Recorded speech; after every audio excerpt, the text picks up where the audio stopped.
이 나라를 새롭게 하자. 지난주 우리 사무엘이 길갈에 이스라엘 백성들을 다 모아두고 외친 구호죠. 나라를 새롭게 하자. 그리고는 사무엘이 그 모여있는 모든 백성들에게 마치 유언과 같은 마지막 고별 설교, 그것이 오늘 본문에 기록된 12장입니다. 이 12장의 핵심적인 메시지는 14절부터 16절에 기록이 되어 있습니다. 제가 읽어드리겠습니다.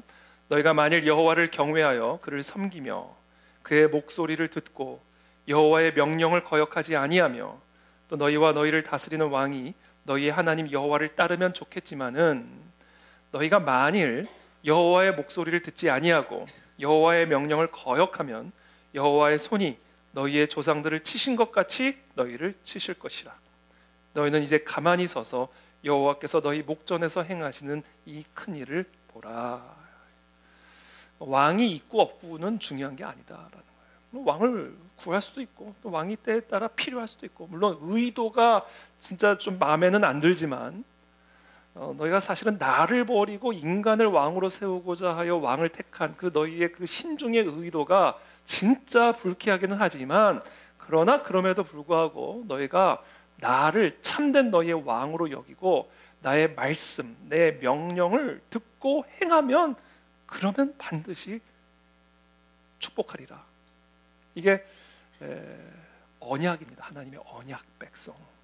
너희는 하나님과 언약을 맺은 언약 백성이라는 사실을 반드시 기억하고 반드시 그 언약을 지켜야 된다. 그때 그 하나님의 언약대로 너희를 축복하시리라. 존 윈드롭이 아사벨라 호를 타고 뉴 잉글랜드에 도착하기 직전에, 하선하기 직전에 함께한 청교도들에게 외친 메시지, City on a Hill, 언덕 위의 도시. 하나님의 축복을 받은 열방 위에 뛰어난 민족으로 하나님이 삼으시겠다는 그 언약을 기억하고 우리가 이 땅에서 하나님의 말씀과 언약을 지켜 행하는 민족이 되자. 그게 존 윈드롭이 뉴 잉글랜드, 미국의 매사추세츠주에 도착하기 직전에 그 배에서 청교도들에게 한 설교예요.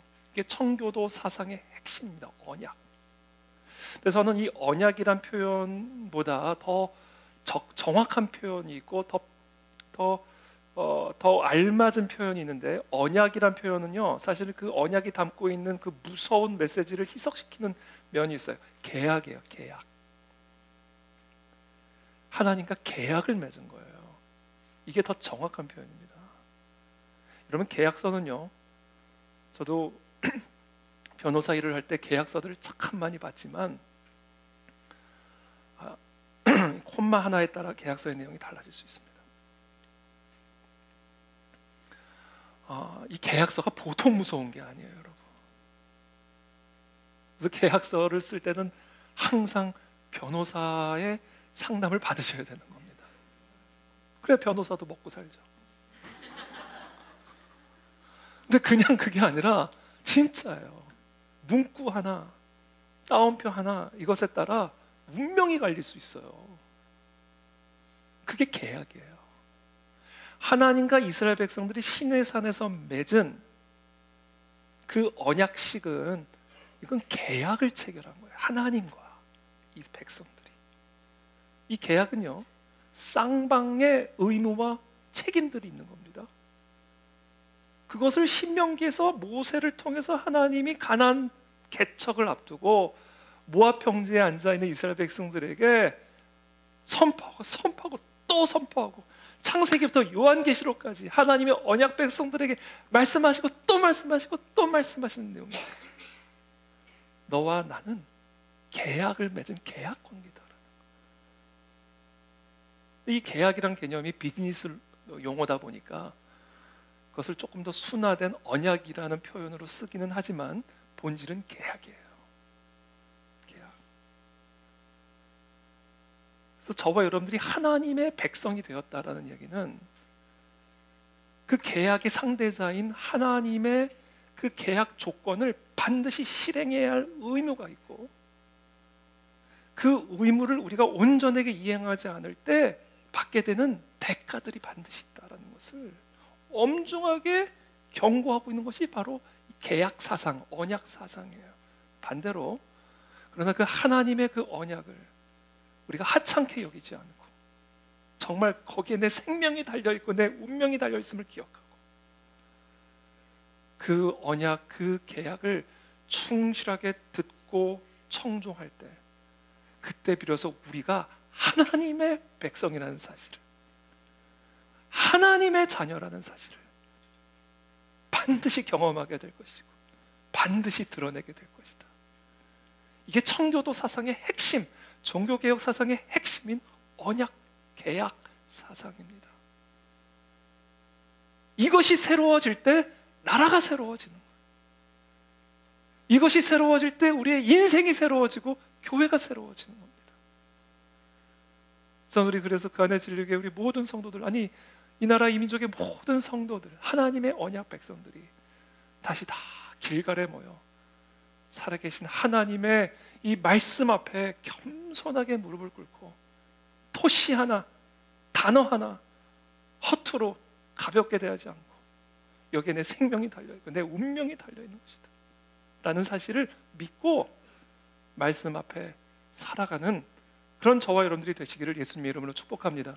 그게 지금 사무엘이 길갈에 이스라엘 백성들을 모아놓고 이 중차대한 이제 리더십이 그러니까 신정체제에서 왕정체제로 넘어가는 중요한 국가적인 변환기에서 사무엘이 지금 호소하고 외치고 있는 설교요, 그것이 바로 새로운 신세계를 향해 나가는 존 윈드롭을 비롯한 청교도들이 외치고 또 외쳤던 언약 사상이다. 저는 그 사상이 다시 한번 이 나라 이 민족 가운데 선포되어져야 될 줄로 믿고 그것을 통해서 하나님이 이 민족의 통일을 허락해 주실 줄을 믿습니다. 지난주에 조선 말의 개신교가 어떻게 이 땅에 들어오게 되는지를 공부했습니다. 이제는 그 기독교가 이제 이 안에 들어와서 어떻게 조선 땅에서 개혁을 행해 나갔고 사회를 변혁시켜 나가는지를 알아볼 차례인데 그거는 다음 주에 우리가 나누기로 하고 오늘은 일단 그래프 하나를 보여드리면서 오늘 강의를 시작하도록 하겠습니다. 이거는요 기원 후 1년부터 2022년까지 세계 경제 성장률을 보여주고 있는 그래프입니다. 이 그래프를 보시면 기원 후 1년부터 1500년까지는 경제 성장률이 제로, 1%도 성장하지 않았어요. 보시면 이 빨간 선이 그냥 바닥에 딱 달라붙어 갑니다. 1500년까지 딱 달라붙어 가요. 경제가 전혀 성장하지 않았어요. 기원 후 1년부터 1500년 동안 전혀 세계 경제가 변함이 없었습니다. 그래서 이 시대에서는요 잘 살고 잘 먹고 잘 사는 사람들은 방법이 하나예요. 착취. 그래서 농노 노예들을 삼아가지고 착취함으로써 부를 축적하는 것 외에는 경제가 성장을 하지 않는데요. 딱 고정화된 사회 시스템 속에서 착취하고 착취당하는 그런 악순환의 연쇄고리 속에서 살아가던 시대가 기원 후 1년부터 1500년까지의 시대입니다. 근데 놀랍게도 1500년 되면 여기 딱 1500년입니다. 1500년이 되면서 조금씩 이 빨간 라인이 떨어지기 시작합니다. 미세하게. 여러분들의 눈엔 잘 안 보실 거예요. 미세하게 뜨기 시작하면서 이 1900년대를 기점으로 해서 20세기 초반을 기점으로 해서 수직으로 올라가 버립니다. 경제 성장. 이게 완만하게 성장하는 것도 아니고 로켓 발사하는 것처럼 수직으로 올라가 버려요. 그러니까 우리가 역사를 공부할 때 다른 걸 볼 게 없어요. 사실은 우리가 진짜 정직하게 정치학이 됐든 그것이 사회학이 됐든 경제학이 됐든 역사학이 됐든 저와 여러분들이 정말 정직하게 그와 같은 학문을 대한다면 우리가 뭐를 설명할 수 있어야 하냐면 도대체 저 1500년에 무슨 일이 일어났는가를 설명할 수가 있어야 돼요. 진짜 우리가 정치학이든 경제학이든 사회학이든 역사학이든 정직하게 학문을 대한다면 아니 도대체 그래프를 보여주세요. 도대체 아니 그 전 거 1500년에 도대체 무슨 일이 일어났기에 1500년부터 경제가 성장하기 시작하더니 1900년대에 이르러서 수직곡선으로 상승을 하느냐? 이거 연구해야지 뭘 다른 걸 연구를 합니까? 이거 설명하지 않고 무슨 설명이 필요합니까? 그렇다면 1500년대에 무슨 일이 일어났는가? 1517년에 독일에서 마틴 루터의 종교개혁이 일어나죠. 자, 1517년에 독일에서 종교개혁이 일어난 이후에 종교개혁 이전에는 이 세상에 존재하지 않았던 두 가지가 생겨납니다. 첫 번째가 개신교라고 하는 종교가 생겨나고요. 두 번째는 자본주의라고 하는 시장 경제 체제가 태어나게 됩니다. 이게 1517년을 기점으로 before and after의 차이예요. 많은 사람들이 자본주의를 비판하면서 뭐 사회주의를 해야 된다느니 심지어 뭐 공산주의 사회를 만들어야 된다느니 이런 말들을 하는데, 이건 여러분, 자본주의는 완벽하지 않아요. 자본주의가 완벽하지 않은 이유는 그 자본주의를 운영하는 사람들이 타락했기 때문이에요. 어떤 완벽한 체제가 있다 할지라도 완벽한 사회는 이루어질 수 없습니다. 그 체제를 운영하는 인간이 타락해 있기 때문입니다. 자, 이 자본주의에 대해서 어떤 비판을 하더라도 자본주의가 이 인류 문명에 끼친 기여에 비하면 정말 별 볼 일 없는 하찮은 비판들이에요. 그래요. 자본주의 때문에 가난해진 사람들이 있어요. 그러나 자본주의 때문에 살게 된 사람들 한번 비교해 보실까요? 역사적으로 한번 비교해 보실래요?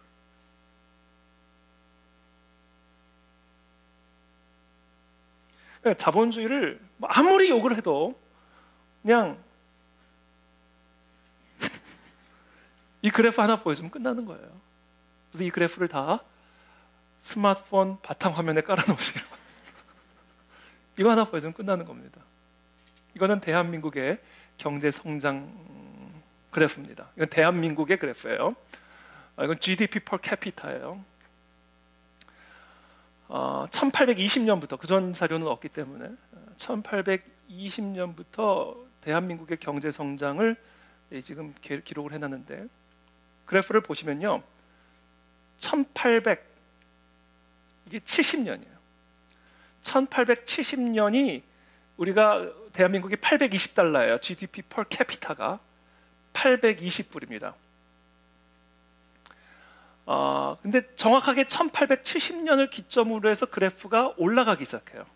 조금씩 아주 완만하게 올라가기 시작합니다. 1876년에 강화도 조약을 맺고 문호를 억지로 개방하게 되고, 1894년에 광해원이 들어오게 되면서 선교사들이 광해원을 마치 자신의 아지트처럼 삼고 들어오면서 본격적인 개신교 선교가 19세기 말에 시작이 되죠.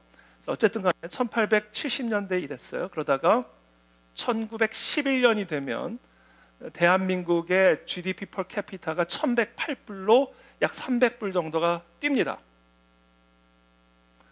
지난 수백 년간 그냥 일정했단 말이에요. 근데 비로소 이때부터 조금 뜨기 시작해요. 그러더니 여기 우리나라가 얼마나 그때 한일 합방 당하고 35년간 일제 치하 당하고, 근데 놀라운 사실은 엄청나게 많은데 상승했다는 거예요. 일제 치하 때 대한민국의 경제는 상승을 했습니다. 쉽게 말하면 더 잘 살게 됐다는 얘기예요. 이렇게 올라가요. 그러다가 1962년이 되면서 1620달러가 됩니다. 이때 여기도 한번 팍 꺾여요. 그때 아마 이때가 48년도 해방하고 3년 동안의 미군정이 있고, 그때 엄청난 이념간의 전쟁이 일어나고, 이거 말할 수 없는 국가적인 혼란기죠. 근데 그때 전쟁이 터져버립니다. 전쟁이 터지고 나서 조금씩 성장하면서 1962년이 되면 1911년에 1108불이었던 게 1620불로 상승하게 됩니다. 그러면서 죄송해요.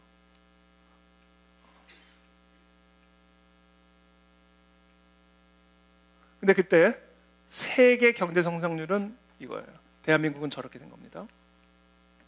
당시 필리핀은 이렇게 된 거예요. 자, 제가 설명해드리는 게 이거예요. 1962년에 필리핀이 대한민국보다 더 잘 살았어요. GDP per capita가 1911년에 뭐 1870년도 마찬가지고 1911년도 그렇고 1962년도 그렇고 필리핀이 대한민국보다 더 잘 사는 나라였습니다. 근데 1970년을 정확하게 기점으로 해서 골든 크로스가 일어나게 되면서 대한민국이 필리핀을 근소하게 100불도 채 안 되네요. 100불도 채 안 되는 액수로 앞서가기 시작합니다. 그러면서 대한민국은 수직, 1970년부터 수직으로 상승하게 되고 필리핀은 완만하게 성장하게 되면서 여전히 이 자리에 머물러 있습니다. 제가 지난 주간에 필리핀을 다녀왔습니다만 필리핀과 대한민국의 국력은 비교할 수가 없습니다. 비교가 없어. 대한민국은 여러분 이미 선진국이에요. 선진국. 물론 여러 가지 국민 여러 그런 부분에 있어서 더 좀 성숙되어져야 될 부분들은 많지만 적어도 경제적인 면, 국력적인 면에서는 이미 선진국 반열에 올라와 있습니다. 그래서 제가 이걸 찾아봤어요. 도대체 1911년에 무슨 일이 있었는가? 1910년에 평양 대부흥운동이 있었죠. 영적 대각성, 원산 부흥운동부터 해서 평양대부흥, 한반도 전체가 복음으로 완전히 거듭나게 되는 일들이 1911년 전후로 대한민국에 일어나게 됩니다. 그리고 1962년부터 새마을 운동이 시작이 되고요. 1970년에는 경제개발 5개년 계획이 시작이 됩니다. 그러니까 조선이 망하고 그 망한 그 국도의 혼란의 그 시기에 아펜젤러, 스크랜튼, 언더우드와 같은 탁월한 그런 선교사들이 조선에 들어오게 되고 그때 이제 다음 세대들을 양육을 했고 학교를 세우고 교회를 세우고 병원을 세우면서 다음 세대들을 키워냈고 그 다음 세대들이 1948년 대한민국의 건국과 함께 대한민국의 정치, 경제, 교육, 교회의 지도자들로 세워지면서 대한민국이 기도로 첫 국회를 시작하게 되고 그 당시 사실상 엘리트들은요 다 미국 유학 출신의 크리스천들이 절대 다수였습니다. 그 사람들을 토대로 대한민국의 기초를 쌓기 시작하게 되면서 그 일을 하는 분이 이승만 대통령이고 1962년에 박정희 대통령의 새마을 운동과 70년에 경제개발 5개년 계획이 이제 접목이 되면서 폭발적으로 대한민국 경제가 성장하게 되는 거예요. 이것은 세계 국력 순입니다. 2024년도 자료고요. 1위가 미국이고 2위가 중국이고 3위가 러시아고 4위가 독일이고 5위가 영국이고요. 6위가 대한민국입니다. 7위가 프랑스고요. 8위가 일본이고요. 9위가 사우디고요. 10위가 UAE입니다. 6위. 세계 국력이 프랑스보다 국력이 높아졌어요. 군사력으로 비교했을 때 군사력으로는 세계 5위입니다. 미국, 러시아, 중국, 인도 다음이 대한민국, 그 다음이 영국이에요. 그러니까 군사력으로는 우리가 영국을 이미 앞질렀습니다. 그러니까 골드만삭스 같은 데에서는 대한민국이 통일이 되면 세계 2위 국가가 된다는 얘기. 통일이 된다는 얘기는 중국, 러시아는 몰락한다는 얘기거든요.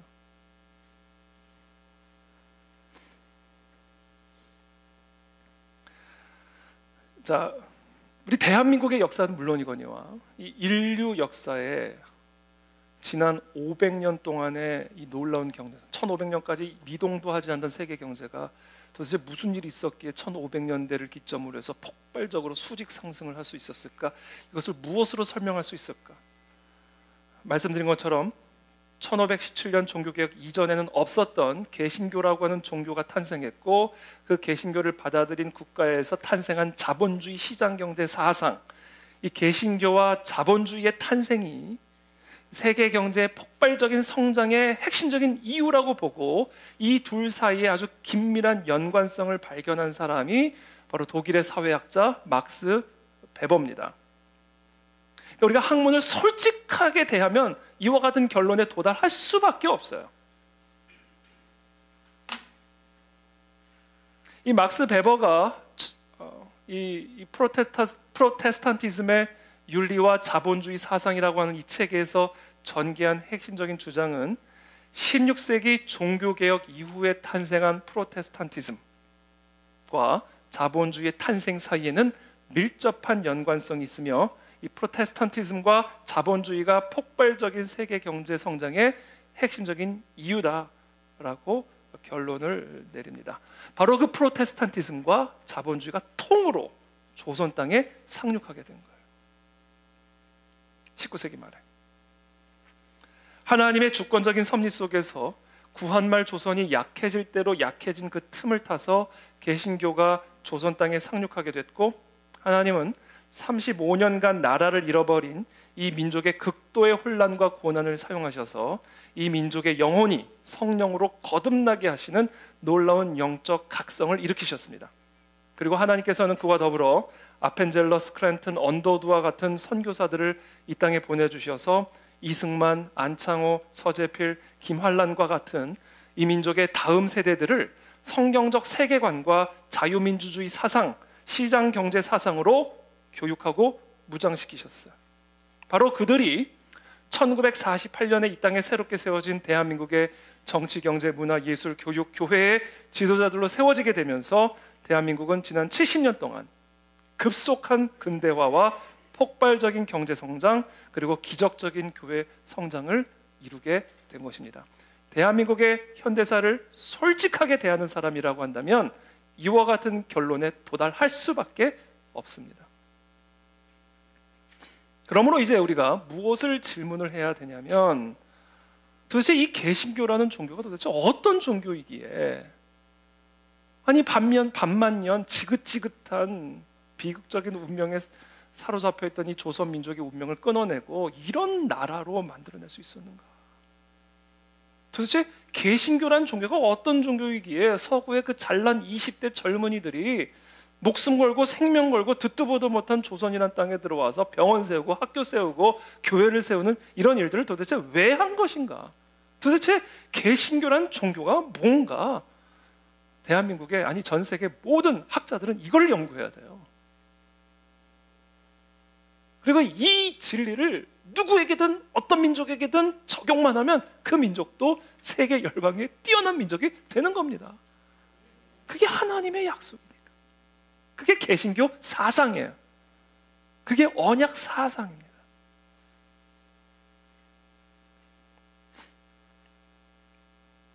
우리가 개신교가 어떤 종교인지를 알기 위해서는 먼저 로마 카톨릭이라는 종교, 로만 캐톨릭이라는 종교가 어떤 종교인지부터 우리가 알아야 됩니다. 왜냐하면 개신교라는 종교는 로마 카톨릭으로부터 뛰쳐나온 종교이기 때문에. 원래 개신교도들이 다 로마 카톨릭 안에 있었던 사람들입니다. 다 캐톨릭 신자들이었어요. 칼뱅도 그렇고 루터도 그렇고 슈빙글리도 그렇고 다 카톨릭 사람들입니다. 근데 이 사람들이 로마 카톨릭에 대해서 반항하고 저항하고 반기를 들고 공격하면서 뛰쳐나와서 만든 종교가 개신교. 그래서 프로테스탄트, 저항하는 사람들, 이게 개신교예요. 그러니까 개신교가 어떤 종교인지를 알려면 그 개신교도들이 뛰쳐나온 그 로만 캐톨릭이라고 하는 종교가 어떤 종교인지를 먼저 아셔야 돼요. 로마 카톨릭은 1000년 동안 유럽 전체의 단 하나의 교회, 단 하나의 사상이었습니다. 그러니까 유럽에 사는 사람들은 매주 교회를 나가든 안 나가든 다 카톨릭 신자들이었어요. 그리고 교회는 하나, 카톨릭 교회. 1000년을 그렇게 살았어요. 유럽 전체가. 그리고 그 기간 동안, 그 1000년이라는 그 긴 기간 동안 카톨릭 교회와 유럽 지성사는 물론 유럽의 모든 문명사를 떠받치는 위대한 사상가들, 카톨릭 사상가들이 그 1000년이라는 시기 가운데 태어나게 됩니다. 가장 대표적인 유명한 카톨릭 신학자 아우구스티누스. 발음이 어렵게 되어 있어요. 이거를 그냥 라틴어식으로 발음을 해서 그러는데 그냥 어거스틴입니다. 우리가 잘 아는 세인트 어거스틴. 4세기에 탁월한 카톨릭 신학자였죠. 이 사람이 카톨릭 세계를, 유럽의 지성사와 문명사를 떠받드는 가장 위대한 사상가 중에 한 사람입니다. 그 다음에 이제 보에시우스와 같은 사상가, 아시시의 프란시스, 프란치스코라고도 부르죠. 13세기의 위대한 카톨릭 사상가 토마스 아퀴나스, 우리가 너무나 잘 아는 카톨릭의 대사상가죠. 우리가 단테 신곡 잘 아시죠? 위대한 카톨릭의 사상가 철학자. 그 다음에 여러분들이 꼭 오늘 기억하셔야 할 이름이 바로 에라스무스라는 사람입니다. 제가 이제 오늘 후반부에 에라스무스에 대한 이야기는 별도로 해드리겠습니다. 이 에라스무스라고 하는 이 사상가, 카톨릭 사상가, 토마스 모어와 같은 위대한 카톨릭 사상가들이 이 1000년이라는 시간 동안에 유럽 가운데 태어나게 되고 유럽의 지성사와 문명사를 떠받들며 로마 카톨릭을 떠받치는 그런 사상가로서 활약을 하게 됩니다. 자, 그렇다면 이렇게 위대한, 지금 보여드린 이런 위대한, 진짜 서구 문명은요, 이 사상가들의 사상의 토대 위에 세워진 거예요. 그러니까 지금도 다 단테 신곡 읽고 어거스틴의 참회록 읽고 다 토마스 아퀴나스 신학을 연구하고 다 그러잖아요. 근데 이렇게 1000년이라는 시간 동안, 얼마나 긴 시간입니까? 1000년이라는 시간 동안 이렇게 지성사적으로 유럽 문명을 떠받들고 있던 카톨릭 교회가 왜 갑자기 몰락하게 됐을까? 그리고는 왜 개신교라고 하는 새로운 종교가 등장하게 되었을까? 오늘 그것을 제가 여러분들과 함께 나누고자 하는 겁니다. 우리는 지난 주일에 정말 말할 수 없이 참혹한 우리 민족의 암흑기 가운데 개신교가 들어오게 되었고, 그렇게 들어온 개신교가 유교 사상이 떠받들고 있던 조선 땅에 놀라운 변화를 일으킨 이야기들을 함께 나누었습니다. 자, 그 똑같은 일이 유럽에서 일어납니다. 카톨릭 지성과 신학이 떠받들고 있던 유럽 문명이 어느 날 개신교의 등장과 함께 몰락하게 되는 놀라운 일이 일어났는데, 그게 언제 일어나는가? 서유럽이 가장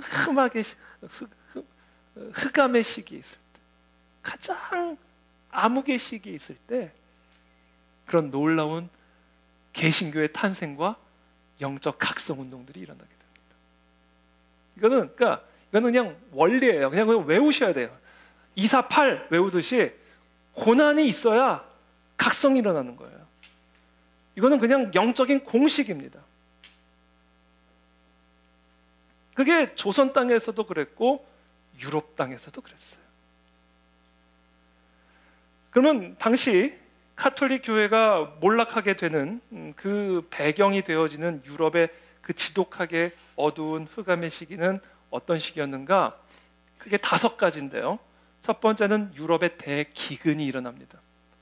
1315년부터 1322년까지 유럽 전체,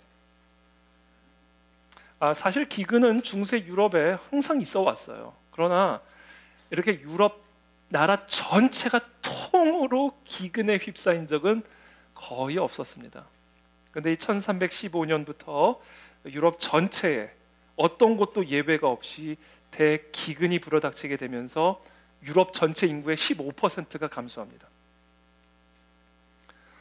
그 가운데 폭동이 일어나고 살인이 일어나고 말할 수 없는 무질서한 그런 일들이 일어나게 되고, 심지어 식인, 그러니까 사람을 먹기도 하고 자기 자식을 죽여서 먹기도 하는 이런 역사적 기록들이 다 남아 있습니다. 뭐 성경에도 나와 있으니까. 대기근이 일어나게 되고요. 두 번째, 대기근이 끝나자마자 1337년부터 영국과 프랑스 사이에 100년 전쟁이 100년 동안 펼쳐집니다. 특별히 이 100년, 참고로 잔다르크가 이 100년 전쟁에서 활약을 하죠. 근데 이 100년 전쟁의 그 전쟁 주 무대는 프랑스 본토였어요. 그러니까 이 전쟁의 대부분은 프랑스 본토에서만 전쟁이 펼쳐졌습니다. 근데 여러분 알다시피 프랑스는요, 서유럽의 한복판에 차지한 진짜 말할 수 없이 탁월한 곡창지대입니다. 이 토질이 얼마나 좋은지 프랑스산은 다 최고급이에요. 우유, 치즈, 와인, 소고기, 에르메스, 루이비통, 이게 다 왜 나오는가? 소가죽이 너무 좋은 거예요. 진짜. 그래서 에르메스가 나오고 가죽 공업들이 발전하게 되는 거예요. 근데 그 땅에서 100년 동안 전쟁이 펼쳐져요.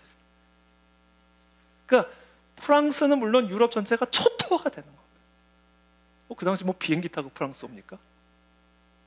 다 땅 거쳐가지고 영국군 다 땅 거쳐가지고 받으니까 100년 동안 전쟁이 일어니까 이 서유럽의 가장 한복판에 있었던 프랑스에서 전쟁이 펼쳐지니까 그 주변 지역으로 해서 나라가 그냥 다 초토화가 되는 거예요. 세 번째, 이 와중에 대기근으로 영향실조는 극에 달하고 100년간 무서운 전쟁으로 프랑스와 서유럽은 초토화되는 이 와중에 엎친 데 덮친 격으로 흑사병이 발발하게 됩니다. 그래서 이 100년 전쟁과 흑사병으로 인해서 14세기 프랑스 인구는요 50%가 감소합니다. 그러니까 2명 중에 1명은 죽은 거예요. 노르망디 지방의 인구는 4분의 3이 감소하고요, 파리의 인구는 3분의 2가 감소하게 됩니다. 유럽 전체 인구가 60%가 감소합니다. 10명 중에 6명은 다 죽은 거예요. 이게 당시 유럽 14세기의 유럽의 상황이었어요. 근데 이와 같은 시대적인 암흑기야말로 세상의 빛으로 부름받은 교회가 가장 맹활약을 펼쳐야 할 때 아닙니까? 근데 바로 이때 가톨릭 교회는 분열이 됩니다. 가장 한 마음 한 뜻으로 백성들을 일으키고 정말 위로하고 나라를 재건해야 할 이 가톨릭 교회가요 권력 투쟁으로 인해서 분열이 돼버려요.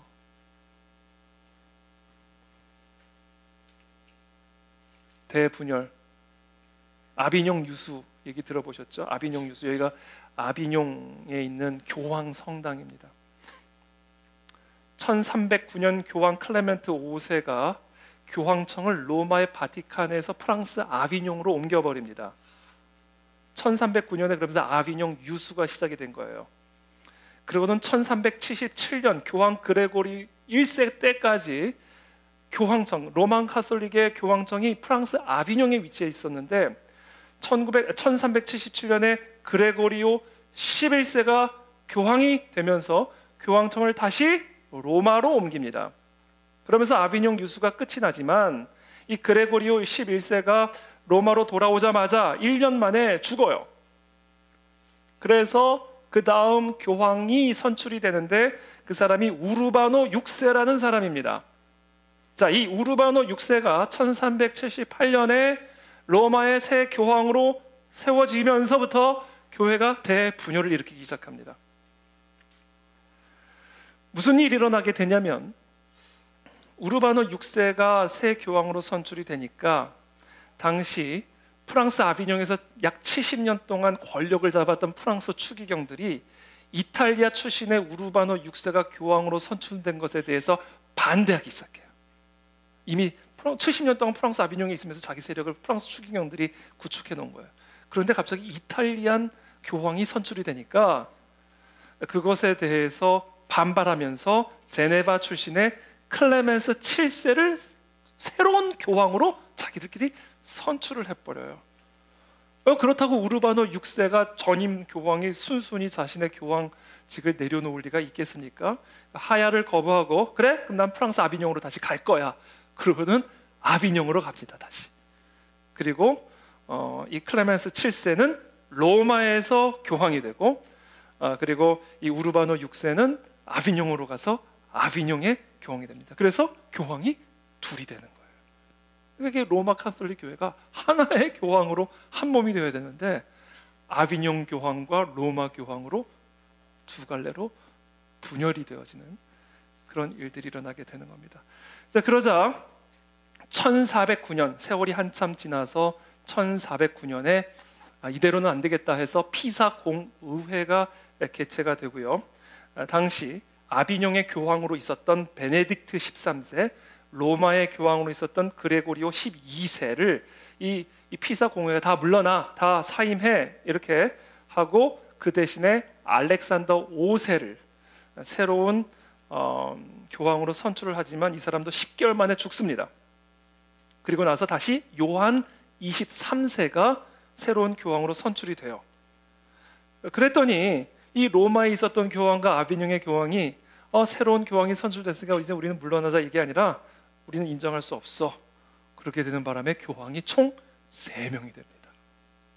이거 지금 뭐 동네 이장도 아니고 교황이 3명이 되는 거예요. 그러니까 로마 교회가요 3갈래로 분열이 돼버린 겁니다. 이런 상황, 그러니까 기근, 전쟁, 흑사병, 이런 정말 극도의 흑암의 시기에 빛을 발하기는커녕 완전 빛을 발해서 완전히 그 영향력을 잃어버리게 되는 것이 이제 로마 카톨릭. 그런 가운데 역시 영적 권위가 사라지게 되면 사탄이 창궐하죠. 그래서 그때 각종 어두움의 그런 죽음의 영들이, 그런 죽음의 문화들이 이제 그 유럽을 덮게 됩니다. 자, 이러다가 아주 결정적인 서유럽에 타격을 가하는 아주 결정적인 사건이 일어나는데, 그게 뭐냐면 1453년 동로마 제국의 수도인 콘스탄티노플이 오스만 제국의 젊은 군주 이름이 뭐더라? 갑자기 이름이 생각이 안 났어요. 메흐메트 2세 21살짜리 이 메흐메트 2세에 의해서 이 콘스탄티노플이 완전히 함락을 당하게 됩니다. 이게 결정적인 계기가 돼요. 우리가 잘 알다시피 우리 이 4세기경에 콘스탄티누스 대제가 기독교를 처음으로 인정하죠. 그래서 기독교도에 대한 박해가, 콘스탄티누스 대제가 정권을 잡으면서 기독교인들에 대한 박해가 중단이 됩니다. 본인도 크리스천이 되고요. 근데 이 콘스탄티누스 대제가 왕이 황제가 되고 나서 로마 제국 전체를 이제 통일한단 말이에요. 이 제국이 얼마나 커요. 지중해가 자기 앞바다예요. 그러니까 지중해를 우리 바다라고 부를 수 있었던 유일한 나라가 로마 제국이었습니다. 그러니까 이 로마 제국이 너무 크니까 수도를 하나 더 만들어야 되겠다. 그래가지고 비잔티움의 수도를 하나 더 만듭니다. 그리고는 나는 로마 원론의 간섭도 너무 귀찮고 또 비잔티움 문화를 되게 좋아했대요. 콘스탄틴 대제가. 그래가지고 나 수도 옮겨버릴 거야. 그리고는 비잔티움으로 수도를 옮겨버립니다. 그리고는 이 비잔티움을 자신의 이름을 본따서 콘스탄티노플이라는 이름으로 바꾸게 돼요. 그리고 나서 어떤 일이 일어나게 되냐면 395년에 동서 로마 제국이 분열을 하게 되고, 그러니까 분단이 되고요. 그리고는 476년에 고트족, 반달족, 이런 그런 족들에 의해서 서로마 제국, 로마를 수도로 하고 있었던 서로마 제국이 멸망을 합니다. 476년에, 그러니까 서로마 제국 이제 없어진 거예요. 5세기에. 그리고는 그렇다고 해서 로마 제국이 다 멸망한 것은 아니고 서로마 제국이 476년에 멸망한 다음에 1000년을 더 동로마 제국은 건재합니다.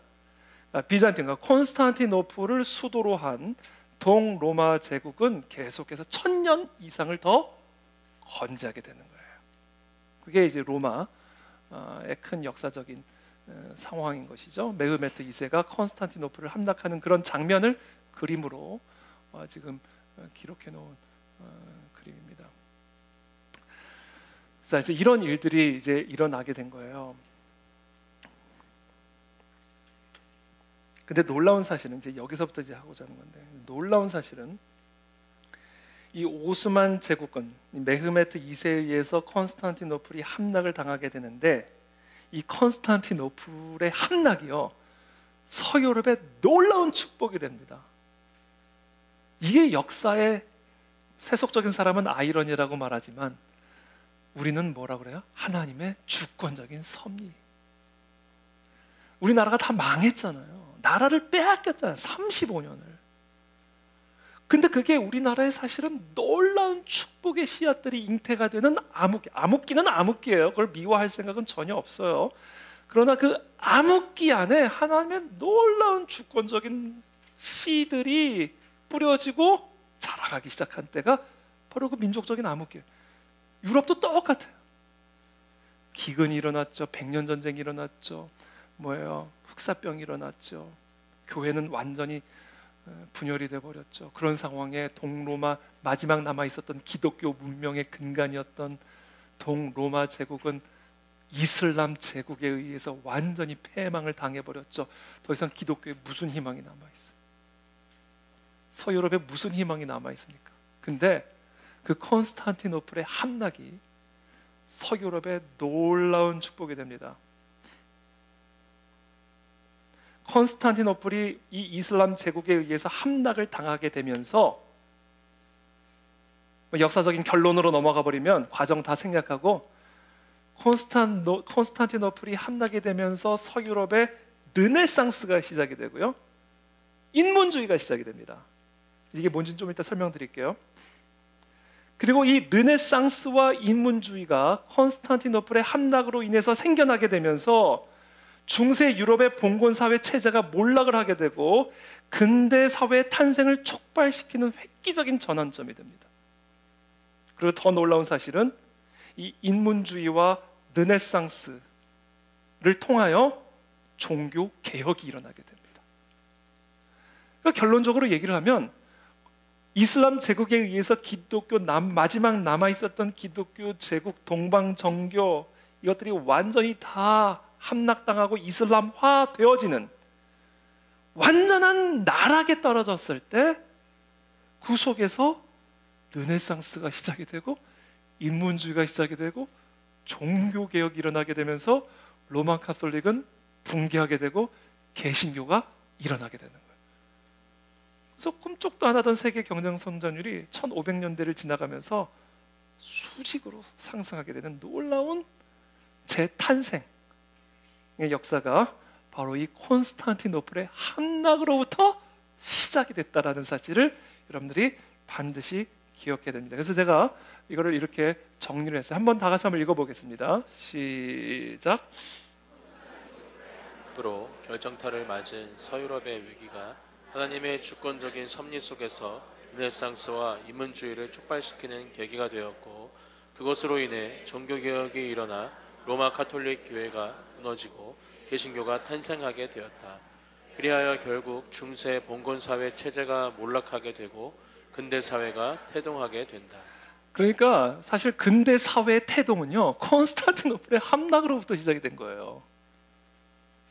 뭐 역사적 과정을 다 생략하고 결론만 따진다면 이게 하나님의 주권적인 섭리입니다. 그렇다면 어떻게 해서 콘스탄티노플의 함락이 이런 르네상스와 인문주의와 종교개혁을 일으키게 되었고 개신교를 만들어내서 근대사회가 태동되게 만들었는가? 그 이유를 제가 지금부터 설명을 드릴 건데요. 여기서 참고로 르네상스, 인문주의, 종교개혁은 다 한 시대 같이 일어난 동시대 사건입니다.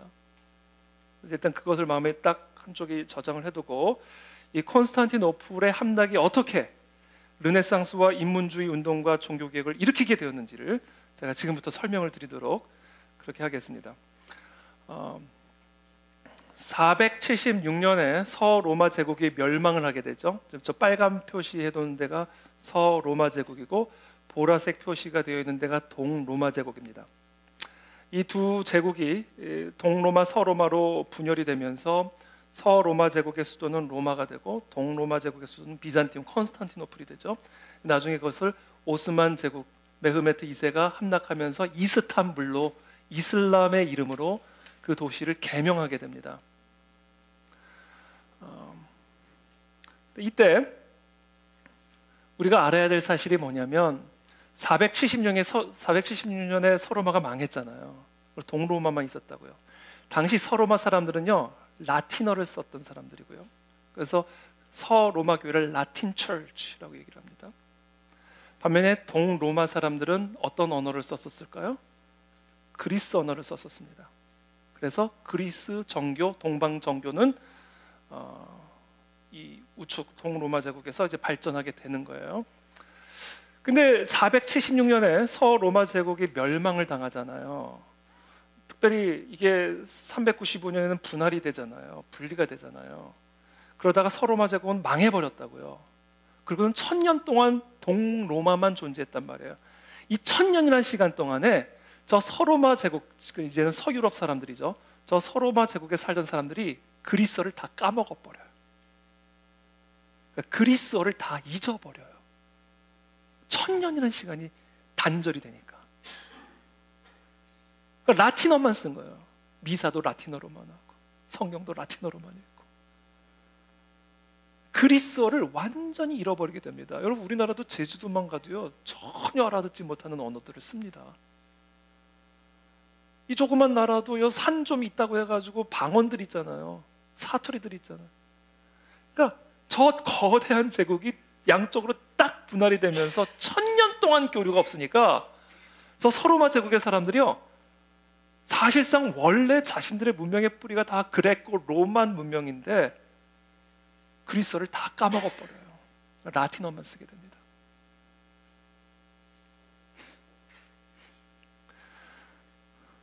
반면에 동로마 제국의 사람들은 그리스어를 계속해서 사용하고 있었고 그리스 문명, 그리스 사상, 그리스 철학자들의 시, 대사상가들의 문헌들을 잘 간직하고 있었어요. 근데 서로마에는 심지어 이제 플라톤이 누군지도 모르는 사람들이 대부분이었어요. 뭐 아리스토텔레스 이름도 들어보지 못한 사람들이 서로마에 수많은 사람들이 일어나게 된 거예요. 왜? 그리스어를 모르니까 그리스 그 대사상가들도 다 잊어버리게 된 거예요.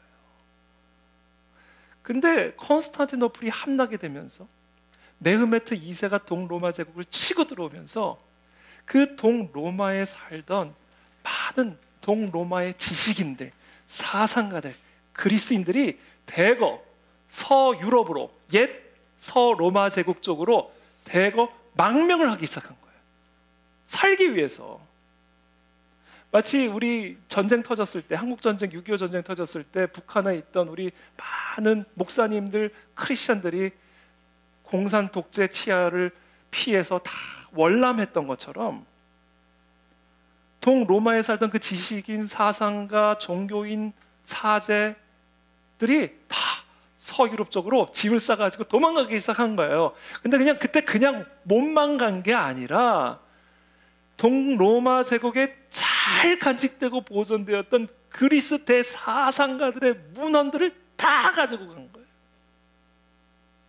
그러면서 완전히 1000년 동안 그리스를 잊고 있었던 서유럽 사람들의 그 문화 가운데 그리스 문명이 쏟아져 들어오기 시작한 거예요. 들어오면 뭐예요? 그리스어를 다 까먹어 버렸는데. 그래서 그때부터 서유럽의 지식인들 가운데 이 그리스어 배우기 열풍이 일어나게 되는 겁니다. 예를 들면 1453년에 지오바니 아우리스파라는 철학가는요, 동로마 사람인데 콘스탄티노플에서 238종의 그리스 서적들을 갖고 서유럽으로 망명해 들어갑니다. 그 사람이 가지고 들어간 서적들 가운데는 서유럽에서 완전히 잊혀진 아이스킬로스 소포클레스와 같은 고대 그리스의 대사상가들의 문헌들이 다 들어가 있었고요. 서유럽에서 당시 대부분 잊혀졌던 플라톤의 방대한 저작들도 이때 다시 서유럽에 소개되기 시작합니다. 그때 아리스토텔레스의 서적들도 재발견되면서 유입이 되기 시작합니다. 그 전까지는 플라톤, 아리스토텔레스를 다 잊고 있었어요. 모르는 사람들이 태반이었어요.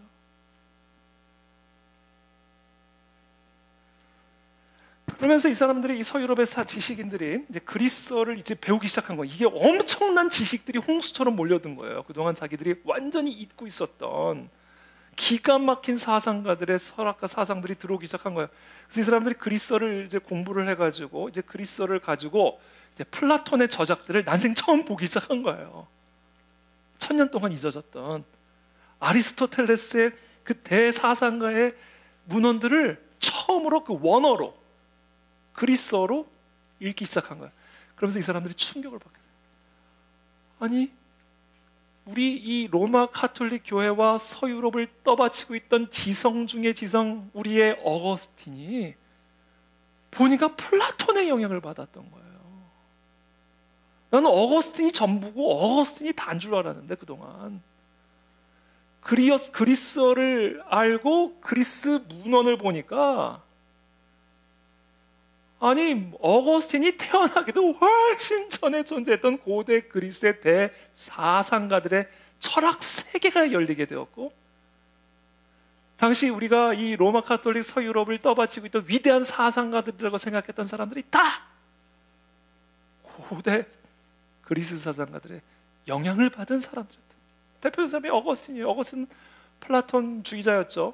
회심하기 전에 신플라톤주의자였죠. 그래서 이 플라톤 철학의 핵심이 뭡니까? 이원론이죠. 영과 육을 분리해가지고 영은 좋은 거, 육은 나쁜 거. 영적인 세계는 거룩한 거, 육적인 세계는 저급한 거. 이원론적 사상이에요. 이 이원론적 사상을 신학 체계에 받아들여서 신학 체계를 성립한 사람이 어거스틴이에요. 그러니까 보니까 이 로마 카톨릭을 떠받치고 있는 위대한 라틴 사상가들이 다 고대 그리스 사상가들의 영향을 받은 그런 사람들인가. 그러면서 이제 깨닫게 된 거예요.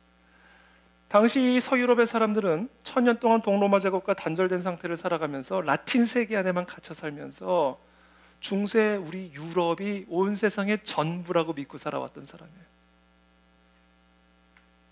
그런 사람들에게 이 고대 그리스 문헌의 재발견은 그들이 향유하고 있던 서유럽 문명이 고대 그리스의 사상과 철학의 토대 위에 세워졌다는 사실을 깨닫고 일종의 지적인 지진을 경험하게 됩니다. 여러분 가끔씩 미국에 가면요,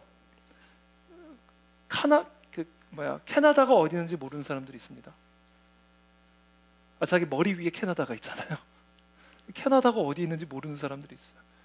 미국 사람들 가운데요, 자기 동네 바깥을 한 번도 나가보지 않은 사람들이 태반입니다. 나는 미국 사람들 가운데 뉴욕을 안 가봤다고 그래가지고 난 깜짝 놀랐어요. 평생 뉴욕을 가본 적이 없대요. 그러니까 자기가 사는 세계가 다야. 다. 이 세계 밖에서 무슨 일이 일어나는지를 전혀 모르고 있는 거예요. 그래서 미국 사람들이 제2 외국어를 잘 못하는 게 그냥 자기 세계가 전부라고 믿고 살고 있기 때문에 야구는 메이저리그가 다고 농구는 NBA가 다고 그냥 그 세계 안에 갇혀서 사는 거예요. 한국도 야구를 해? 이런 그런 사람은 없지만 이제는 한국에도 야구가 있어? 이런 사람들이 지금 서유럽의 태반인 거예요. 그래서 그런 나라에 메흐메트 2세의 공격을 피해 동로마 사람들이 대거 그리스 문헌들을 가지고 서유럽에 들어오면서 엄청난 혁명이 일어나는 겁니다. 그러면서 다시 서유럽의 정신과 사상과 문화가 다시 태어나게 되는 거예요. 그게 르네상스. 르라는 게 이게 다시, 네상스가 태어나다. 원래 이 로마 문명의 뿌리가 되었던 고대 그리스를 재발견하게 되면서 서유럽 사람들의 문화와 정신과 사상이 르네상스하게 되는 일들이 일어나게 되는 거예요. 이게 뭐 때문에 일어났다고요? 콘스탄티노플의 함락 때문에 시작된 일이라. 이 하나님의 섭리입니다. 그러니까 아무리 어려운 일이 계셔도 절대로 낭망하지 마십시오. 르네상스가 이루어지는 거예요. 이 하나님의 섭리입니다. 그래서 이 르네상스의 표어가 뭐였냐면요, 아드 폰테스, 근본으로 돌아가자. Back to the basic. 원천으로 돌아가자. 이 르네상스 주의자들이 외친 아드 폰테스의 그 근본, 원천은 고대 그리스 문명을 의미하는 겁니다. 그렇게 해서 서유럽의 문명을 다시 태어나게 하자. 자, 이 르네상스 운동과 더불어 함께 일어나게 된 또 다른 운동이 있는데 그게 바로 인문주의 운동입니다. 이 인문주의 운동의 표어도 동일해요. 아드 폰테스예요. 이 인문주의는요, 르네상스는 문화적인 운동이었다고 한다면 이 인문주의 운동도 르네상스 운동의 일환이라고 볼 수가 있는데, 방법론적에서 어떻게 다르냐면 문헌을 비평적으로 살펴보면서 새로운 문화 개혁들을 일으키는 사람들이 이제 인문주의자들이라고 표현할 수가 있어요. 이렇게만 정리를 내릴 수는 없지만 이런 측면들이 있습니다. 이 인문주의 운동가들 가운데. 뭐냐면요, 이제 이 동로마 제국에서 엄청난 그리스의 문헌들이 홍수처럼 본물처럼 서유럽으로 쏟아져 들어오게 되잖아요. 근데 너무나 많은 저작들이 쏟아져 들어오는데 보니까 똑같은 사람이 쓴 글이라고 하는데 이 글과 이 글이 달라. 당신은 인쇄술이 없었으니까 표준이라는 게 있을 수 없잖아요. 스탠다드 버전이라는 게 있을 수 없잖아요. 인쇄를 해야 이게 표준 스탠다드 버전이다 라고 해서 위작들을 분별할 수 있을 거 아니에요. 성경도 마찬가지고. 근데 그 당시는 인쇄술이 없었으니까 뭐야? 다 필사를 한다고요. 필사를 하는 가운데 필사하는 사람들이 자기 마음대로 어떻게 바꿀 줄 어떻게 알아요? 필사를 하는데 이건 좀 아닌 것 같은데? 그러면서 자기 생각대로 막 글을 바꿔서 쓸지 어떻게 알아요? 스탠다드 버전이 없으니까 고대 그리스 어마어마한 문헌들이 쏟아져 들어온 것은 좋은데 위작들이 너무 많은 거예요. 짝퉁이 너무 많은 거예요.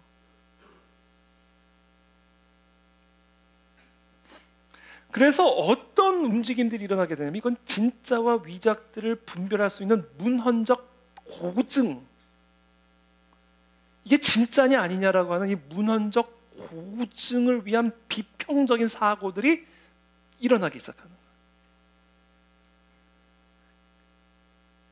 그래서 이 서적의 내용을 문헌적으로 비평적으로 바라보고 기원이 어떻게 되는지, 저자의 의도가 어떻게 되는지, 필체, 문체, 어법, 화법 이런 것들이 과연 이것이 과연 뭐 2세기에 썼던 글인 건지 3세기에 썼던 글인 건지, 과연 이런 어법을 8세기에 썼던 건지, 그러면서 이게 진짜인지 가짜인지를 비평하는 그런 문헌적 고증이 일어나게 되는 거예요.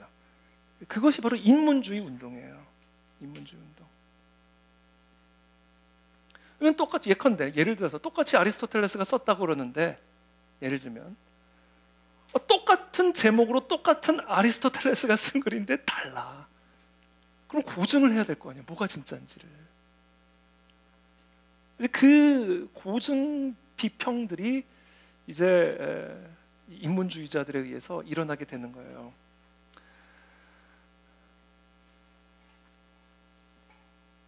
그게 바로 인문주의 운동이고, 바로 그 인문주의자들의 그 놀라운 기술력, 문헌적인 고증법 이런 것들을요 성경에 적용을 합니다.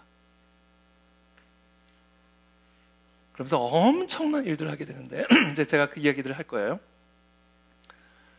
제가 지금 여기서 이제 한 가지 이제 딱 짚고 넘어가거는, 지금 말씀드린 것처럼 그래서 컨스탄티노플의 함락이 일어나게 되면서 르네상스가 일어나게 되고 인문주의 운동이 일어나게 되고, 그 이제 그 시퀀스를 여러분들이 다 이해를 하셨죠. 이제 그러면서 종교 개혁자들이 엄청난 무기를 갖게 돼요. 이 인문주의자들의 연구에 의해서 이 인문주의자들이 성경을 연구해 보니까 성경에도 위작들이 너무 많아.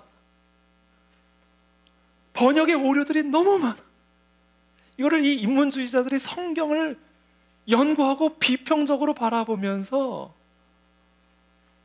엄청난 사실들을 발견하게 되는 거예요. 이 엄청나게 이 인문주의자들에 의해서 발견된 이 엄청난 사실들을 무기로 삼아서 로마 카톨릭을 향하여 저항하며 나간 사람들이 종교개혁자들이에요. 그러니까 컨스탄티노플 함락이 없었으면 르네상스가 없고, 르네상스가 없으면 인문주의 운동도 일어나지 않았을 것이고, 인문주의 운동이 없었다면 종교개혁자들은 로마 카톨릭을 대항하여 싸울 수 있는 무기가 전혀 없는 거예요.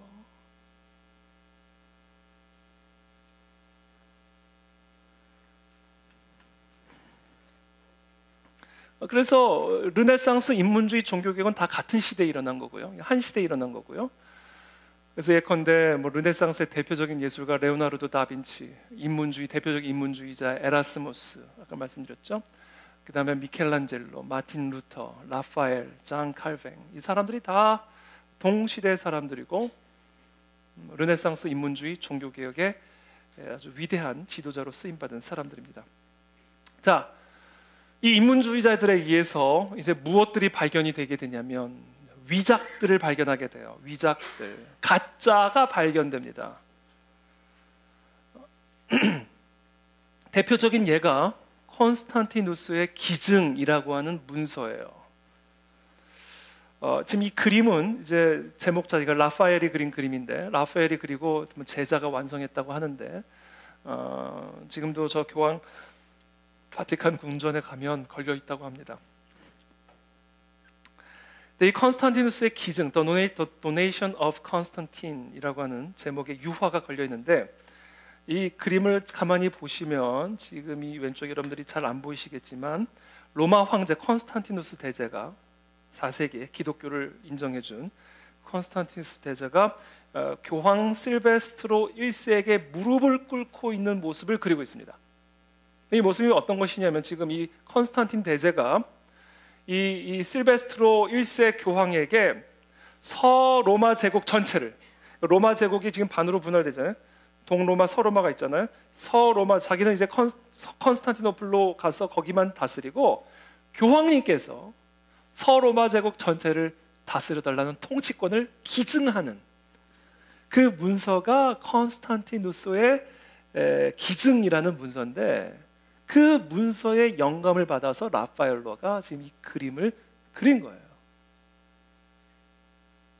그 컨스탄티누스의 기증이라고 하는 그 문서는요, 지금 말씀드린 것처럼 교황에게 동로마 제국의 관할권을 위임하는 문서입니다. 그 문서의 내용에 보면 컨스탄틴이 문둥병에 걸려요. 나병에 걸려가지고 너무 고통스럽게 있을 때 이 교황이 컨스탄티누스를 위해서 기도를 해줬대요. 기도를 해주자마자 컨스탄틴의 문둥병이 깨끗하게 나음을 얻게 된 거예요.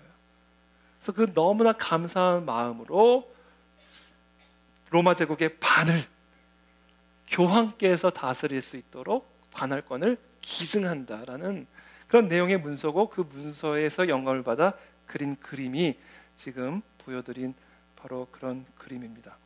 근데 이것이 이제 이 문서를 근거로 해서 로마 카톨릭 교회들은 교황이 황제보다 더 우위에 있다라는 것을 내세울 수 있는 문서적 근거로 사용을 했었고요.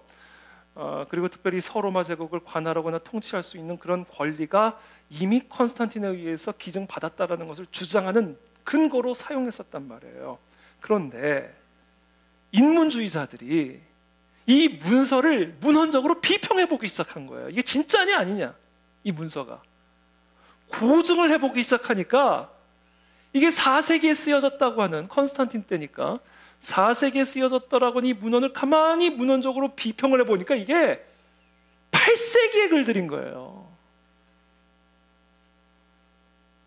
이 문체나 이런 것들이 4세기에 썼던 문체들이 아니라 8세기에 썼던 문체들이 발견된 거예요.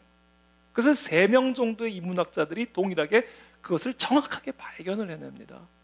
이거 뭐 빼도 박도 못하게. 그러니까 뭐예요? 그동안 로마의 교황이 황제보다 더 우위에 있다라는 것을 내세울 수 있는 근거로 삼았던 이 문서가 가짜 8세기에 위조된 것이다라는 것이 밝혀진 거잖아요. 그러니까 로마 교황청의 권위가요 엄청나게 타격을 받게 된 거예요. 야, 이거 지금 로마 교황청이 지금 자기들의 권력을 유지하기 위해서 이런 위조 문서까지 남발하고 있었구나. 우리는 그것도 모르고 그들에게 다 속아 넘어가고 있었구나라는 생각들이 들지 않았겠냐고요. 이런 종류의 위작들이 교황청이 위조한 자신들의 권력을 유지하기 위해, 그리고 황제보다 더 우위에 있다라는 사실을 입증하기 위해서 가짜로 위조한 문서들이 발견이 되면서 로마 교황청의 권위가 큰 타격을 입게 됩니다. 그러니까 종교개혁자들이 이걸 무기로 삼아서 공격한 거예요. 두 번째, 성경 번역본들을 가만히 보니까 이거 엉터리로 번역한 게 너무 많은 거예요.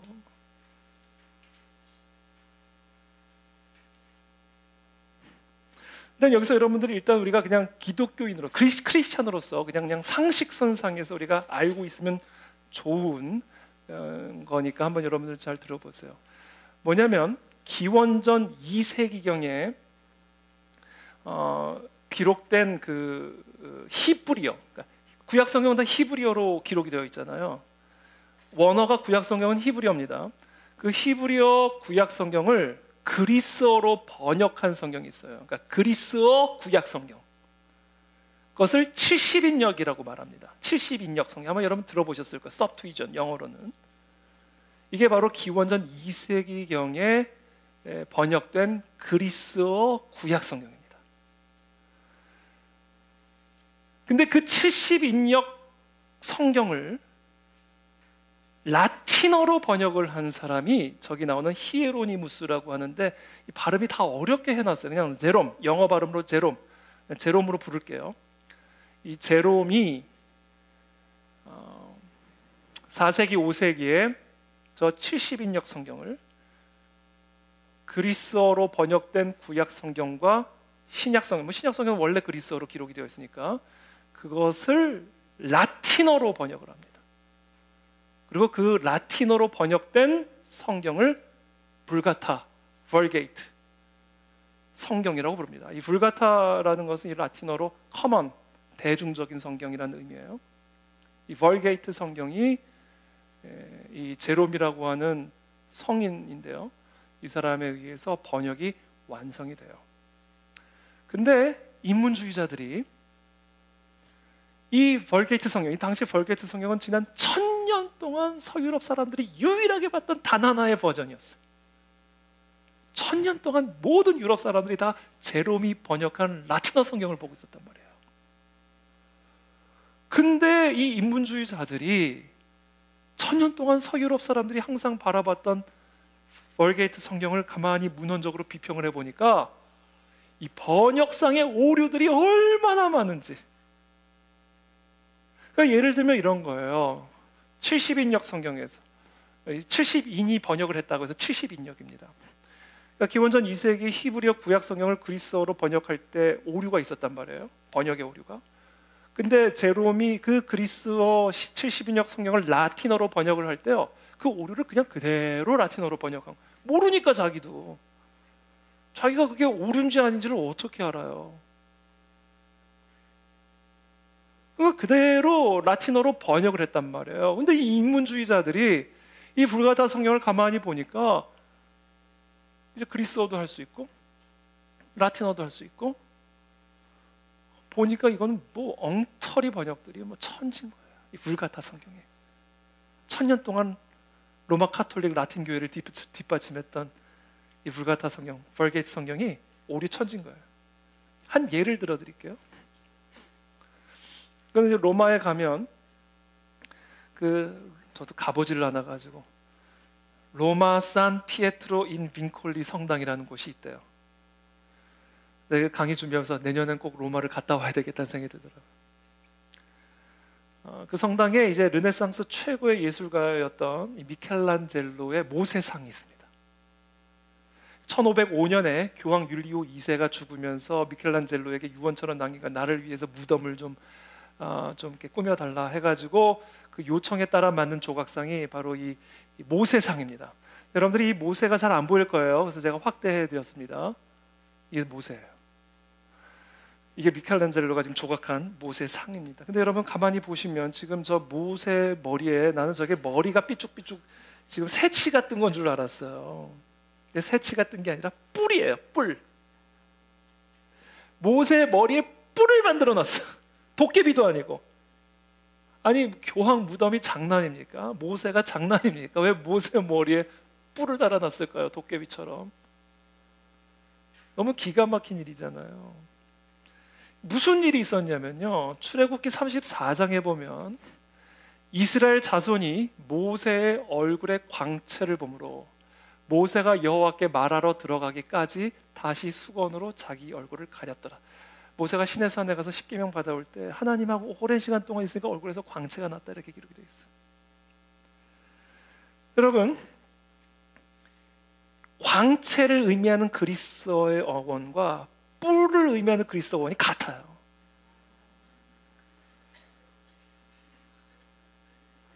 그러니까 이 광채를 뿔이라고 번역한 거예요, 제롬이. 이런 황당한 오류들을. 그러니까 이게 지금 상징적인 이야기입니다만 이렇게 성경을 엉터리로 번역해놓고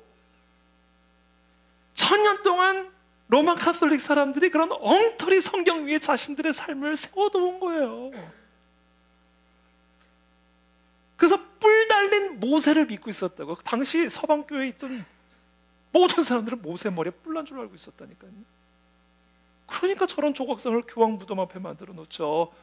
그렇게 믿지 않은 사람이 한 사람이더라도 있었으면 지금 무슨 모세 머리에 뿔을 만들어 놓냐고 그랬을 거 아니에요. 근데 그때 모세가 얘기했을 거 아니에요. 벌게이트 성경을 들이대면서 봐, 모세 머리에 뿔 났다고 그러잖아. 여러분, 이 성경은 그래서 함부로 풀면 안 돼요. 성경은 누구나 읽을 수 있고 누구나 읽어야 되지만 아무나 가르쳐서는 안 되는 거예요. 그래서 성경은 절대로 사설에 풀 수 있는 책이 아닙니다. 이게 거짓이 된 거예요. 그러다가 이제 또 어떤 일들이 있냐면, 이제 그 신약 성경은 원래 그리스어로 기록이 되어 있잖아요. 사도 바울은 다 그리스어로 성경을 썼습니다. 바울 서신서가 다 그리스어로 되어 있어요. 이분은 유대인이었기 때문에 히브리어도 할 수 있었지만 독자들이 다 그레코 로마 시대 사람들이었으니까 다 그리스어로 썼다고요.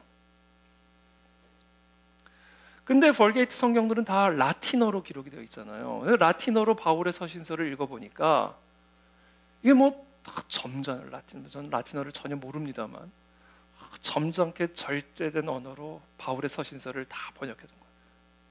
근데 이제 그리스어가 들어왔잖아요.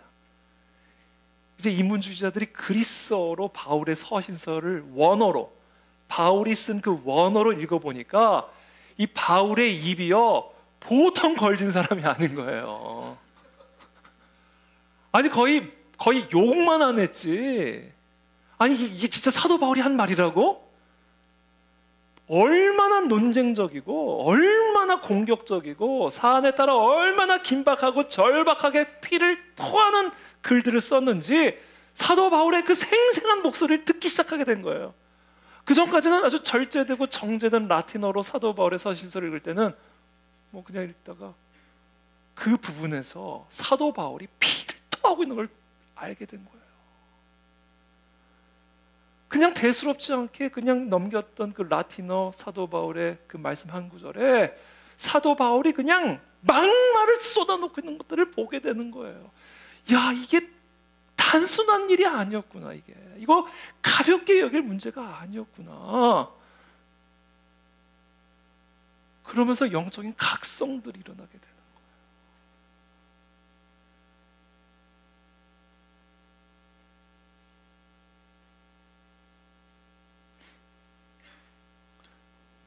그렇게 되면서 이제 이 로마 가톨릭 교회가 전반적인 충격을 받게 되는 거예요. 충격을 받게 되는 거예요. 그동안 철석같이 진리라고 믿고 있었던 것들이 다 거짓이었고, 가볍게 생각했고 우습게 생각했던 것들이 거기서 사도 바울이 피를 토하면서 경노를 하고 있었고,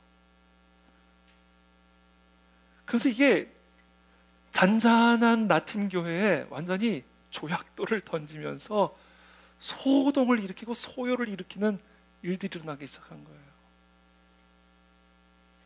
그러니까 여러분, 우리도 마찬가지예요. 우리가 평생 철석까지 믿고 왔던 교리들, 이런 거 거짓일 수 있다는 사실을 여러분 솔직하게 인정하셔야 됩니다. 여러분들이 잘못 배웠을 수 있다는 것을 인정하셔야 돼요.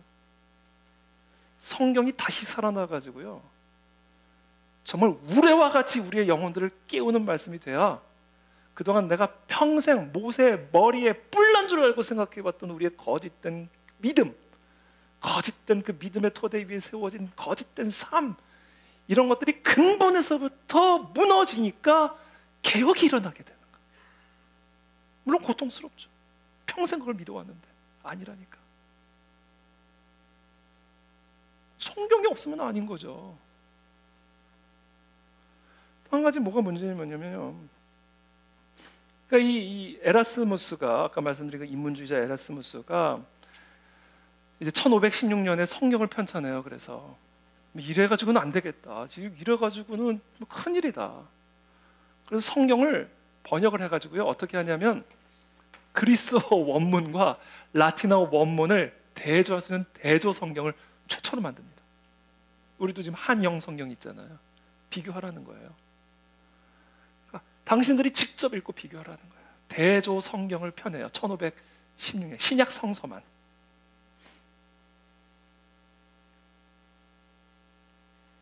그러고 나니까 이거 뭐 그동안 로마 카톨릭에서 가르쳤고 주장했던 신약 성서의 가르침들이 거짓들이 뭐 얼마든지 쏟아져 나오는지, 그러니까 이 에라스무스의 이와 같은 일들이요, 인문주의 학자들의 이와 같은 노력들은요, 이거는 제롬에 대한 공격이고, 제롬에 대한 공격, 1000년 동안 서방 라틴 교회를 뒷받침했던 제롬을 공격하는 것이 더 나아가 로마 교황청을 정면으로 저항하는. 안 그렇겠습니까? 그 대표적인 게 이런 거예요.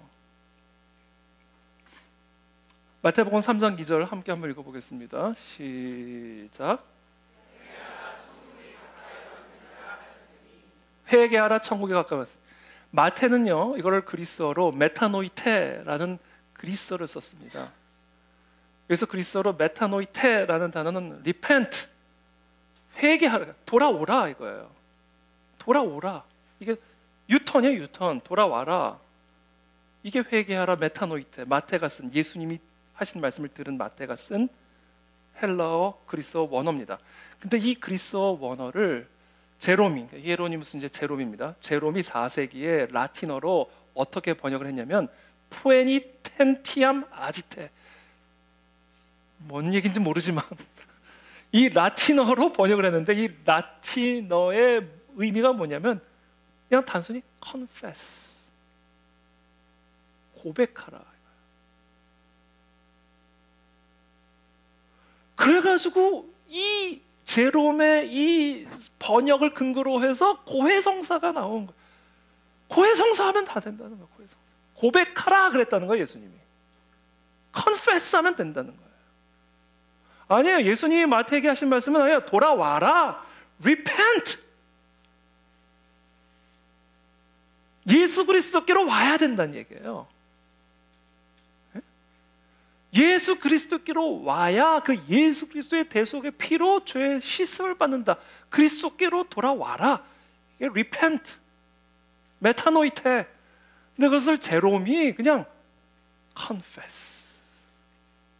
이거는요, 이건 뭐 단순한 차이인 것처럼 보이지만 이거는 어마어마한 신학적 차이가 되는 거예요. 그러니까 그것을 에라스무스가 No! 예수님은 그렇게 말씀하지 않았다. 그 그리스어 원어는 그 의미가 아니다. 레스피사이트라는 라틴어다. 그리고 이 레스피사이트라는 단어가 바로 repent다. 그래 놓고선 라틴어 그리스어를 대조할 수 있도록 보여주기 시작한 거예요. 그러니까 이런 것들이요, 종교 개혁가들에게는 이거는 창검이에요. 창검. 당신들 이제 더 이상 사제들한테 가서 고해성사지만 고백한다고 되는 게 아니다. 예수 그리스도께로 와서 예수 그리스도의 대속의 피로 죄 사함을 받아야, 그게 예수님이 말씀하신 회개지, 뭐 그 커튼 쳐놓고 사제한테 고백한다고 죄 사함을 받는다는 그런 거짓된 교리를 정면으로 공격하기 시작한 거예요. 이게 성경입니다. 성경이에요.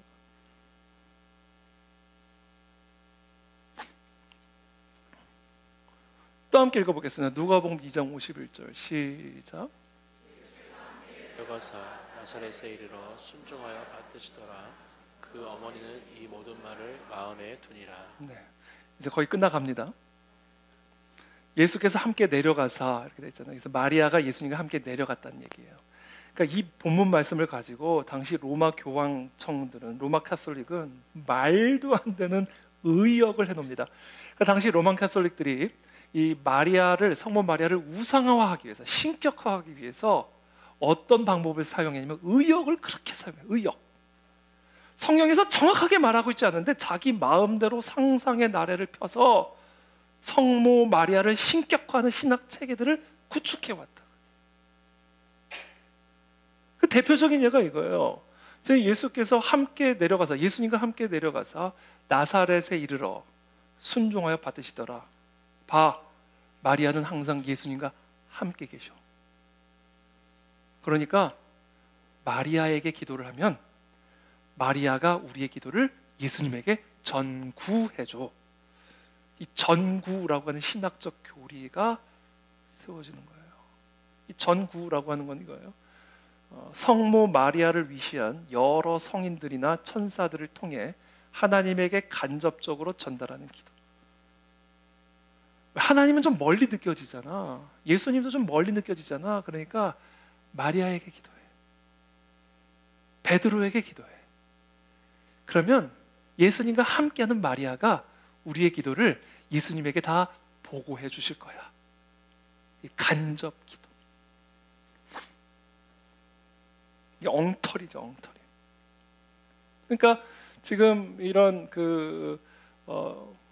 이런 에라스무스의 이런 신약 성경의 번역과 이런 인문주의 학자들의 운동으로 말미암아 당시 중세 교회를 떠받들고 있었던 성모 마리아의 뭐 신격화라든지 고해성사라든지 다양한 카톨릭 교회의 그 성예들을 전면적으로 부정하는 운동들이 일어나기 시작해요. 이거 성경에 없는 내용들이다라는 거예요. 근데 그러자 이제 에라스무스가 엄청난 공격을 받을 거 아니에요. 1000년 동안 뒷받침하고 있어서 로마 카톨릭의 신학을 정면으로 부정하고 나섰으니까. 참고로 에라스무스는 죽을 때까지 카톨릭 신자로 남습니다. 참고로 저는 카톨릭 신자들 가운데서도 구원받는 사람들이 있다고 생각해요. 저는 왜냐하면요, 제가 진짜 거듭난 카톨릭 신자들을 알거든요. 정말 성령으로 웬만한 그리스도인들보다 훨씬 더 그리스도인 같은 진짜 거듭난 그리스도인들 제가 알아요. 카톨릭 신자들 가운데서도. 그러니까 카톨릭이라는 신학 체제는 이건 엉터리 방터리지만 그 가운데서도 진짜 거듭난, 진짜 그리스도의 영으로 거듭난 성령의 사람들이 있더라고요. 그래서 저는 이 카톨릭 가운데서도 분명히 구원받는 사람들은 있다. 뭐 기독교에 대해서 얼마 구원받는지 압니까? 여기 우리가 얼마나 천국 갈지 압니까? 몰라요. 가봐야 하는 거예요.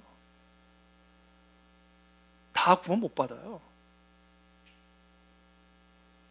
카톨릭도 마찬가지예요. 뭐 비율이 어떻게 될지 모르겠어요, 저도. 천국 가봐야 알겠죠. 근데 중요한 거는 제가 지금 하고자 하는 얘기는 갑자기 또 엉뚱하게 방향이 흘러갔는데, 이 에라스무스는 끝까지 카톨릭으로 남아요. 그러면서 무슨 얘기를 하냐면 이렇게 얘기를 해요. 우리는 마리아의 영원한 처녀성을 믿는다. 그럼 이제 우리가 지금 성경에 어디 있어 그게? 성경적 근거가 있냐? 물어볼 거 아니에요. 그때 에라스무스가 얘기하는 거야. 그러나 이는 성서에는 적혀 있지 않다. 그럼 이게 무슨 얘기예요? 성서에 적혀 있지 않은 교회의 전통적인 믿음에도 진리가 있다, 이 이야기를 한 거예요. 지금. 그러니까 교회가 지금 수천 년 동안, 로마 카톨릭 교회가 1000년 이상을 성모 마리아를 신격화했고 성모 마리아의 처녀성을 믿어왔으니까 설령 성경에 그 내용이 없다 할지라도 나는 믿는다, 그 얘기를 하고 있는 거예요. 잘못된 믿음이죠. 그러니까 지금 이 에라스무스의 이와 같은 발언은 지금 이 로마 카톨릭이 안고 있는 가장 본질적인 핵심적인 문제를 드러내고 있는 거예요. 성경 바깥에도 진리가 있다, 이 얘기를 하는 거예요. 교회 전통 안에 진리가 있다, 그 얘기를 하는 거예요. 교회가 지금까지 이렇게 믿어왔으니까 이것도 진리다 라고 하는 그런 지금 입장을 취한 거예요. 그러니까 이와 같은 에라스무스의 발언에 대하여 이제 종교 개혁자들은 다음과 같은 질문을 던지게 되는 거죠. 성경이 오직 성경만이 하나님의 모든 진리를 담고 있는 것인가? 아니면 성경에는 없더라도 교회의 전통에 따라 우리가 믿어야 할 진리가 따로 있는 것인가? 라는 이 질문에 대해 종교 개혁자들은 NO! 라고 외치면서 카톨릭 교회를 향하여 전진해 나간 거예요. 싸우자! 그리고는 뛰쳐나와 버린 겁니다. 그 사람들이 마틴 루터, 그 사람들이 캘빈, 그 사람들 후예가 이 조선 땅에 들어온 종교 개혁의 후예요, 청교도들의 후예들이었단 말이에요. 그러므로 오늘날 이제 우리가 다시 한번 이 민족, 이 나라의 르네상스, 다시 태어나게 되는, 이 나라를 새롭게 만드는, 우리 개인의 인생이 새롭게 되어지는, 여러분 단 하나의 길은 솔라 스크립투라 합니다. 그것을 사무엘이 길갈에 모인 이스라엘 백성들에게 유언처럼 외치고 있는, 오직 말씀으로 돌아가야 돼. 말씀 한 구절 한 구절에 선조들은 생명을 걸었단 말이에요. 그러니까 정말 우리의 삶이 새로워지고 이 나라, 이 민족이 정말 르네상스하게 되는 이런 진정한 갱신과 개혁과 각성이 일어날 수 있는 길은 하나예요. 우리가 다 말씀으로 돌아가야 돼요. 여러분, 설교자 따라다니지 마세요. 성경을 따라가. 성경입니다. 성경. 여러분, 성경을 그래서 깊이 공부를 해야 되는 것이고, 설교를 들을 때 잘 들으셔야 돼요. 제가 주일 설교가 조금 긴 편이잖아요. 오늘은 조금 더 길고. 여러분들이 내가 한번 그 생각을 했어요. 그냥 성경 공부한다 생각하시고 설교를 들으세요. 내가 지금 설교 듣고 간다 생각하지 마시고, 설교는 사실 그냥 외치는 거잖아요. 믿으세요. 축복 받으세요. 회개하세요. 나도 10분이면 할 수 있어, 그런 설교는. 근데 성경을 풀어줘야 될 거 아니에요. 한 구절 한 구절을 토시 하나 빼지 말고 알아야 될 거 아니에요. 요게 생명이 달렸는데. 그러니까 제가 금요 철야는 1시간 동안 그렇게 외치니까 믿으세요. 선포하세요. 찬양하고 경배하고 마음껏 예배하고. 금요 철야는 그렇게 하고요.